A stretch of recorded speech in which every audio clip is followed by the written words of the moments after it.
Dengan menyiram bensin di depan rumah, pelaku membakar rumah korban pada dini hari. Penghuni rumah yang berusaha menyelamatkan diri melalui pintu belakang pun tetap dikejar oleh pelaku dengan membawa senjata tajam. Warga yang berupaya memadamkan kobaran api dihalau oleh pelaku, bahkan salah satu warga terkena sabetan senjata tajam milik pelaku. Setelah puas membakar rumah korban, pelaku pulang ke rumahnya.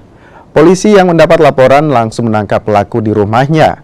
Modus pelaku membakar rumah korban lantaran dendam karena adiknya diperkosa dan dibunuh oleh tetangganya 6 tahun lalu.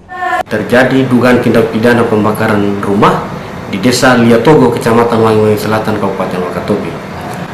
Kami dari Polsek Wanyuwangi dengan cepat dan tegas, Polsek Wanyuwangi Selatan berhasil meringkus pelaku pembakaran rumah yang rumahnya tidak jauh dari lokasi kejadian. Adapun modus dari kejadian pembakaran rumah tersebut itu karena dendam.